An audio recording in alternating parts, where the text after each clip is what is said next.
Hey everyone, welcome to the first video of the series. As someone who really enjoyed the show and come to love the characters, I was kind of disappointed that the series didn't have the bigger following than perhaps compared to other shows of its time. So I decided to provide insights regarding the characters of the show. As known, Parenthood was actually notorious for having many characters on the show, and some had a satisfying story arc, while the others didn't, in my opinion. One of the characters I was rooting for during its run was Sarah Braverman. I felt the show started very strong with her storyline, and for a while it felt as if she was finally the character who will have the most growth and a drastic change in her life, as it will be a journey of coming up against all of the odds and self belief and confidence. But to be honest, I felt her storyline was left a little stale at the end. Maybe the creators were trying to be realistic, but to me, she never really reached her potential. Don't get me wrong, she did have her moments of glory, especially towards the end with her photography arc, but it seemed unfulfilled. So I want to discuss why Sarah Braverman struggled. As Hank points out in season 5, that she always puts a man before her, and that's when she was actually ditching her surf sport photography assignment and was going to Africa with Carl. At this moment, I realized that Hank, despite having trouble understanding people, made a very wise observation about Sarah, and it immediately connected to the point also made by Zeke when she wanted to enroll Seth into the rehab program. Zeke's main point of concern was that she still perhaps had feelings for Seth, while he treated her so horribly and never, until at that point, showed signs of improving. Zeke wasn't wrong to be skeptical in this situation, as he thought maybe Sarah had feelings for him, and he was just using her for the money, using rehab as his way of doing so. But he did make a point during the confrontation that she always needs someone and puts men before her in the realm of things. So while the show doesn't explicitly say this, but it does kind of seem that she is needy and always needs someone, also having issues setting up boundaries and letting go. So let's explore the relationship with Seth, as it was probably the most damaging thing to Sarah's life. His abuse and addiction not only took years of her life, but also her potential and years of growth as well. Her neediness and abusive relationship is very interesting because she grew up in a very fulfilled household with a good relationship with her tight knit family. Sarah was close to Zeke as they bonded over mechanical car work, and Zeke genuinely thought of Sarah as capable. Sarah had a great relationship with her older brother Adam, often coming to him for advice, and Crosby pretty much carried the same energy as Sarah, as they both were fun to be with, but also reckless in their own respective ways. Since she grew up in a family which was for the most part very loving and inclusive, makes it interesting that once Seth became abusive, why did Sarah stay in that relationship as long as she did? Because she did have an understanding of what a loving and healthy environment should look like in a household. Typically, what happens is when someone who grew up in an abusive household, they later in life unknowingly seek relationships of similar nature, since they can't differentiate between healthy and unhealthy relationships. However, in Sarah's case, it's the opposite, because she grew up in a household where her family was close and generally cultivated a happy, loving environment. I can understand why she wouldn't reach out to her parents as they ended with them on a bad note, and she could have reached out to Adam, maybe, or simply took the necessary steps sooner.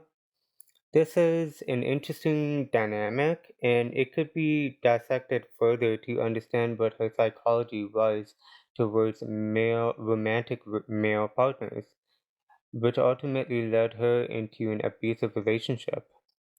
This is where it gets interesting. In order to understand the dynamics of Sarah's romantic relationships, we have to analyze her parents' relationship.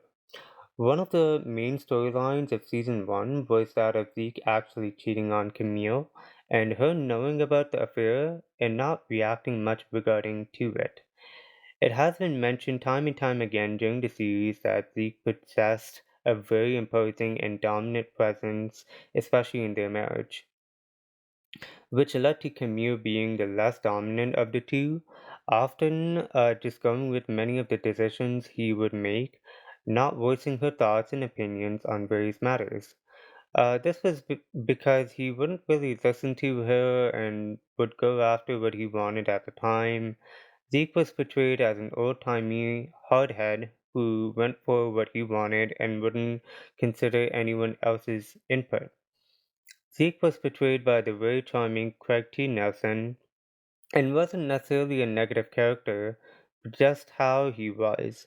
So in my interpretation, this dynamic really made Camille into the submissive partner who went along with her husband's decision and spent her years taking care of her family.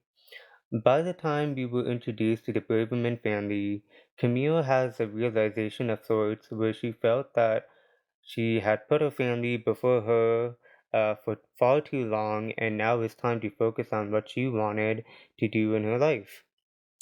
My theory is that since the trauma of parents are almost always passed down to their children unknowingly, especially mothers, since the child is very close to a mother during their early life, and mother obviously is raising them, since Camille had a very submissive role in her marriage, Sarah picked up on that as well unconsciously.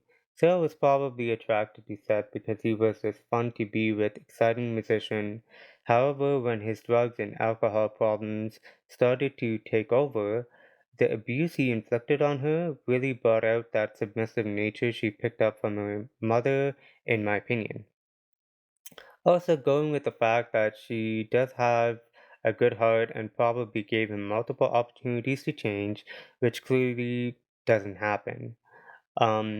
Zeke complained about Zara's lack of confidence in herself and not going for what she wants, but he never really encouraged Camille the same. It goes with the saying that to be a good father means to be a good husband. Zeke wasn't necessarily a bad guy, just a man who was a product of his time and a lot better father than most of the dads of that era. But humans are never perfect, and the same goes with parents. And sometimes it's the individual's job to have certain realizations and work through them when once reached adulthood. Now, this point explains her relationship with Seth and how the relationship was damaging to her growth years and her potential overall in life, because abusive relationships lead to survival, and survival doesn't necessarily really lead to growth. In my opinion, and I could be wrong, but growth does come from a mind that is relaxed and free from any damaging stress. You then get the free space to think about yourself and life and progress forward with a relaxed state of mind.